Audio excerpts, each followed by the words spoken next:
called The Past. I'm sure we all know what that's like. Pig out of a poke, it tears into the garden. Snout rooting and snorting, lop ears coarse.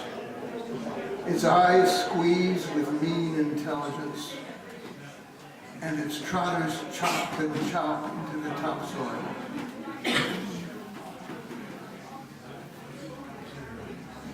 The next poem I'll read is set in Limerick, although I suppose it could be anywhere that a silent meeting is held. It's called At a Silent Meeting.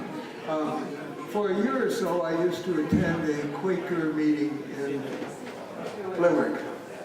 Now, there are two kinds of Quaker meetings, one in which there's a minister in charge, but in this one, there wasn't. It was a silent meeting. There was no homily. Nobody said anything unless he or she was moved by God to do so. I kept thinking sometime, sooner or later, somebody would be so moved. There's a reference to Fox here, who was a man who started the Society of Friends, known as Quakers.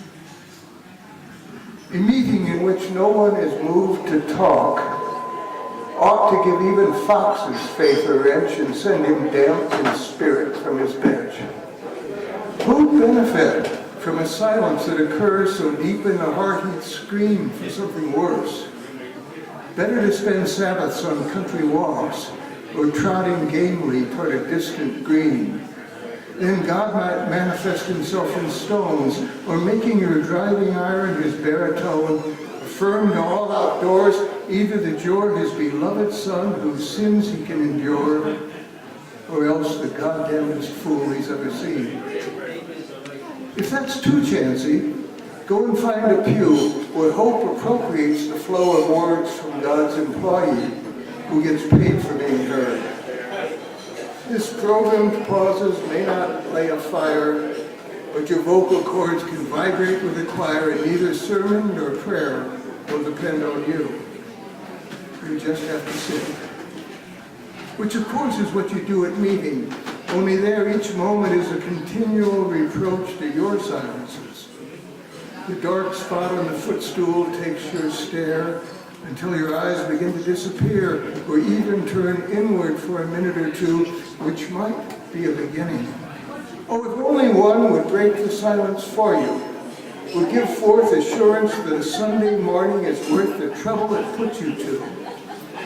But the house is still as a tongue struck dumb by some unspecified ill. Neither you, nor they, nor God has overcome.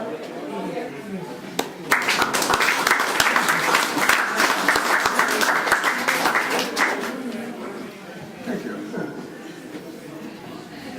A poem called At Ease.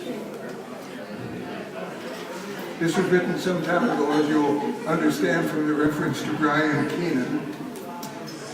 The Israelis, according to the radio this morning, have resumed air raids on Lebanon. The fate of the Irish hostage, Brian Keenan, remains in doubt. But here in Killaspuglonane, a breeze for the second day in a row blows cold over the fields. The neighbors, as well as the radio, predict more rain before night. We'll have ourselves another wet Angelus. These facts have been recorded in my awareness, and I do extend my sympathy to the world. But today I dwell on the bad news, even briefly, only by an act of will. For my muesli this morning went into a body free of any noticeable complaint. Without any fuss, my messenger molecules have been arriving on schedule at their designated receptor sites. They bear instructions for routine maintenance in blood pressure and body temperature, in cell chemistry and electrical charge. I sit at my desk looking over this sheet of paper and feel at ease as I write out these words. Indeed, if I allow it, the world is a cancer. But today, my neural transmitters are doing well.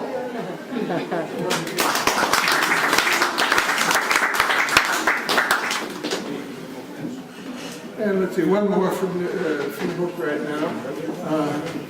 A poem called Water and Rock. I was commissioned to write this by a photographer who took my photograph, and instead of asking me for payment,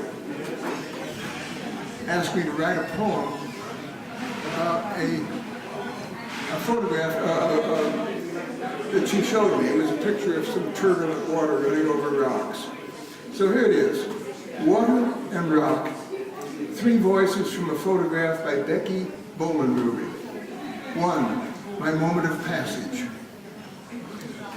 My moment of passage allows these options: to take the broad path past all obstruction, to set my course with measured care through the narrow channels, or to strike full force and burst to spray, but not without adding my signal weight to the world's recreation. 2, luck set me down. Luck set me down here in this stream, my spray-drenched features shining. No problem, these dents and crannies, they evidence weakness washed off.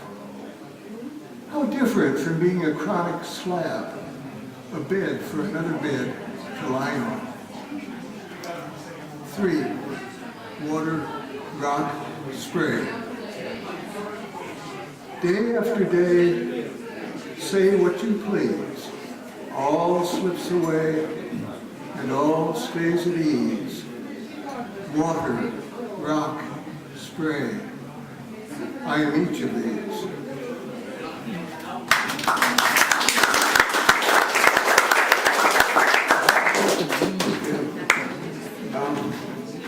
Well, back to some newer work. Here's another poem suggested by a painting of Sarah Faust's. The speaker in this one is a little girl, as you'll soon understand. Me and my big sister. If I hold on tight enough, I will be all right. I won't slip off my seat. I won't fall down on my dark shadow. My sister never sees her shadow. She's up there above me, high and dreamy. She doesn't see the bad sky behind us. I'm scared for my big sister. When we get off our swings, if I take her hand, if I take her the safe way home, she will be all right.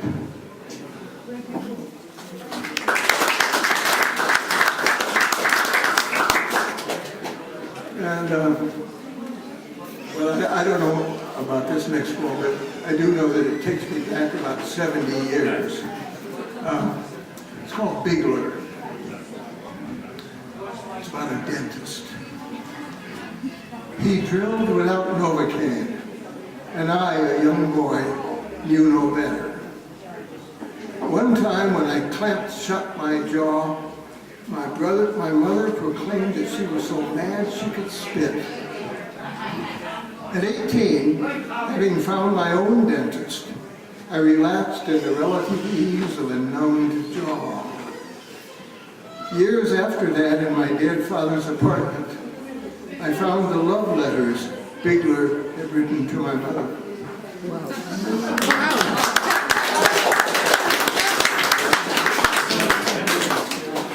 I don't know if that's any good. I do know that when I wrote it and showed it to Anna, she said, "Oh, that's a poem that needed to be written." Windows. Celebrate if you wish to, the view from your kitchen window. A stretch of meadow perhaps with people close to the earth, backs bent, gathering grass or loading produce on carts. Or it may be people in gear, their heads held high on horseback, prepared for the chase. Or if nothing like that, a high hill sporting a ruined castle, or perhaps an aesthetic cottage, and topped with incomparable trees that patrol your skyline. As for me, I like our own view. The window itself half concealed by the colander next to the sink, its dark green handle pointing, as if with intent, to the ceiling. And by the plump cooking pot half obscuring the top of the blender. And by the checkered blind pulled halfway down to the sill, on which stands a pot of fresh basil growing just for us. And what can be seen through this window? A thorn tree in full, white, bright blossom that allows just barely small spots just here and there of a lucid and confident blue-white sky.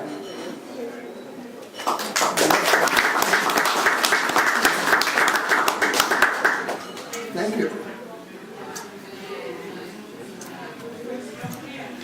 This next poem starts with a quotation.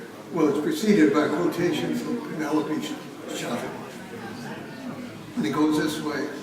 As much use as a second moon. The poem's called Use.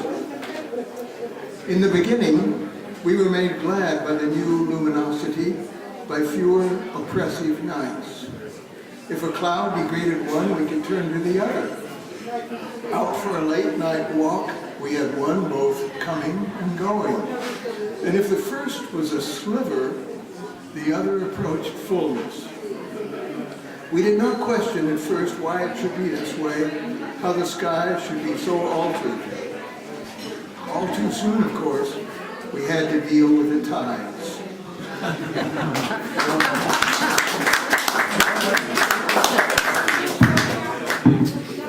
I'll go back to the book for a minute or two, and here's a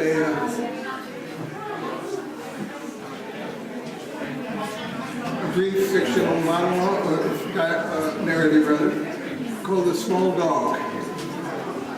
She laughed out loud and long before handing me the small dog and getting back into her car. The engine turned over at once, and she was off and away, laughing and waving as she moved her Fiat into the traffic. And there I stood on the busy pavement, the small dog squirming in the arms of my three-piece suit. Pedestrians jostled past, some of them smiling. Strange, but from that moment, we were meant for each other.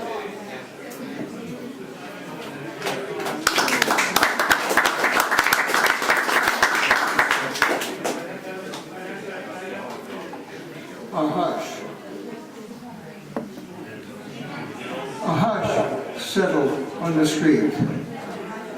Looking around me, I saw everyone stopped, motionless.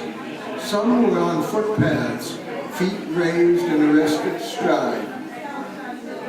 Others, their moments exposed to the oncoming traffic, were halted, as were all the cars. Was I moving myself?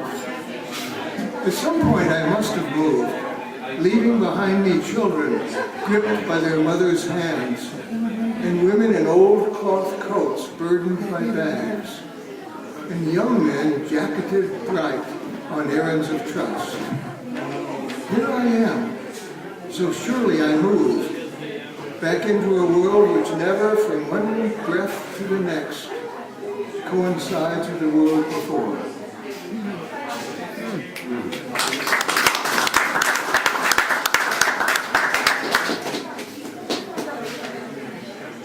And sure, how could we get through the night without a poem about reincarnation? So here's a poem called Stretches. I approach the end of the way which leads, as the other ways did, to a difficult gate. And beyond that a short stretch of cluttered sand. And beyond that an endless stretch of receding sea. The sign on the gate reminds me of the signs I've left behind. I study the sign. Then I look on the stretching sand, and beyond that the endless stretch of receding sea. Then I push open the gate.